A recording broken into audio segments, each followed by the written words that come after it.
Людям, которые трудились на заводах, было жить похуже. Средняя годовая зарплата в Америке составляла в рабочей среде около $700. Еще раз, это в год. Кажется, что очень мало. Но давайте вспомним, что цена денег была совсем другой.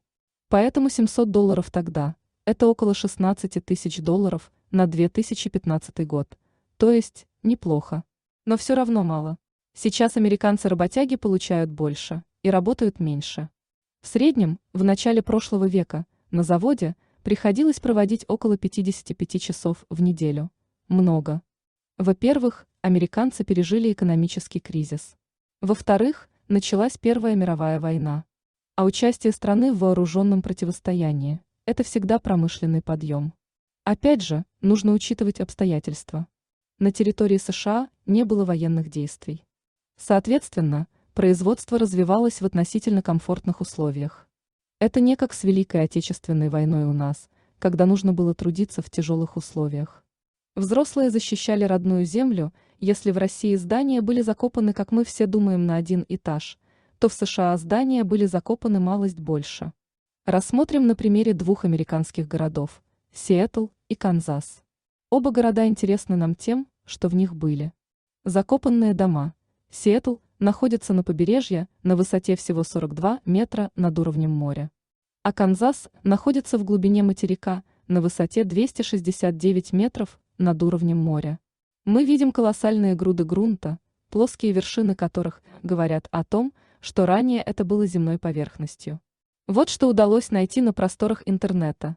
В начале 20 века Сиэтл, штат Вашингтон, быстро становился крупным центром торговли на северо-западе Тихого океана. Расположенный на узком холмистом перешейке, город должен был расти организованно.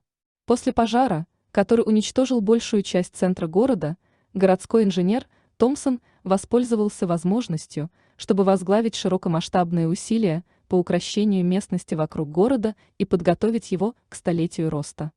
Были вырыты каналы, реки были отведены с стороны, а горы сдвинуты. В частности, ледниковые холмы и гряды, которые отделяли окрестности от набережной в центре города, считались основным препятствием для путешествий и торговли и стали главной целью для удаления. С 1890 к Сорджинмас по 1920 Ардакмас годы более 38 миллионов кубических метров земли было вычищено с помощью топоров, водяных пушек, паровых экскаваторов и конвейерных лент. Большая часть перемещенной земли использовалась для заполнения приливных отмелей на набережной. 1776 год – год рождения Соединенных Штатов.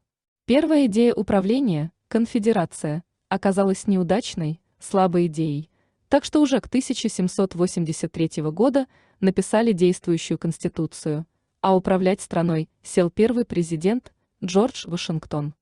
Далее народ переселялся на запад, вплоть до Тихого океана. Золото ускоряло процесс, все же помнят золотую лихорадку. Американцы торговали со всем миром, попутно прочерчивая границы с Канадой и Мексикой. Кстати, штат Техас добровольно вышел из Мексики и присоединился к США. Вполне вероятно, что склонность американцев обзаводиться собственными особняками с просторной прилегающей к домам территорией уходит корнями в особенности исторического развития страны. В далеком прошлом, во времена первых волн переселенцев, правительство признавало право частной собственности на самовольно занятые земли за любым человеком. Единственным условием была обработка занятых территорий. Именно так появилось большинство американских ферм, ранчо. Рассмотрим фото. Внизу стоят дома, по всей видимости деревянные. Довольно сложно понять, эти дома стояли на этом уровне всегда, то есть были так построены, или эти дома откопали. Для откопанных домов они выглядят очень целыми, у них есть крыша. Кровельный материал на месте. Возникла мысль, что грунт из-под дома постепенно удалили, и дом таким образом постепенно проседал до необходимого уровня. Если дом деревянный, то такое возможно. Например, на этой фотографии видно, что дом немного наклонен относительно горизонта, а справа видны люди, которые размывают грунт под домом мощной струей воды. Вот что удалось найти на этот счет. Многие из домов, которые должны были сняты с холма, не нужно было сносить. Их просто подорвал поток воды, и когда они упали в яму, их подожгли. В 1607 году на территории Америки, в провинции Вирджиния, возникла первая успешная английская колония – Джеймстон. Ее спонсировала основанная там же лондонская Вирджинская компания. До нее англичане дважды пытались колонизировать побережье Северной Америки, но безуспешно, колонии не выжили из-за набегов индейцев. Поселок Джеймстон быстро развивался благодаря плантациям табака. К 1620 году в нем проживало около 1000 людей. Но отношения колонистов с местными индейцами сильно ухудшились из-за захвата земель для плантаций. В 1622 году племя паухотанов устроило в городе резню, в которой погибло около трети всего населения Джеймстауна. Колония сумела оправиться после нападения, совершив несколько ответных ударов. Еще более успешной, а главное значимой для истории США, колонией стал Плимут, известный также как The Old Colony, старая колония. Ее основали знаменитые отцы-пилигримы, прибывшие на американское побережье на корабле Mayflower. Это событие считается одним из самых значимых в истории страны, так как именно с Плимута началась целеустремленная колонизация континента британцами. Отцы-пилигримы заложили основы американской демократии, гражданских свобод и традиций. На этой фотографии посередине мы видим большое капитальное каменное четырехэтажное здание и рядом огромную кучу грязи. Здание частично засыпано грунтом слева. Можно рассмотреть несколько версий. Это здание было построено, а позже занесено грунтом, или же здание было построено рядом с этой огромной кучей грунта, во что верится с трудом. Дом дальше и правее тоже соседствует с огромной кучей грунта, и к этому дому также масса вопросов из серии «Как?», «Зачем?» и «Почему?». Вот фотография из Канзаса, на которой мы видим здание, занесенное грунтом по самую крышу.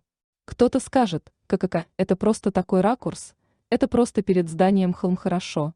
Давайте посмотрим следующую фотографию, на которой видно, что каменное здание занесено грунтом сбоку на высоту 2 высоких этажей. Это примерно 4 роста человека, суммарно равные 7 метрам. Люди, которых можно отнести к среднему классу, хорошо одевались, имели собственные дома и ни о чем не переживали в своей жизни. У них было все замечательно. Судить о том, как жили американцы с деньгами в начале прошлого века, можно судить по многочисленным архивным фото. Позировали сразу семьями, либо же дети вставали в кадр. Выходили чинные и благородные фотокарточки. Приятно смотреть. Но нельзя говорить, что в США проблем не было. Идиллия на фото не была такой безупречной за кадром. Во-первых, несмотря на то, что рабство отменили еще в XIX веке, афроамериканцев продолжали недолюбливать. В отношении них применялась дискриминация, и это печально. В этот период экономика продолжала активно развиваться.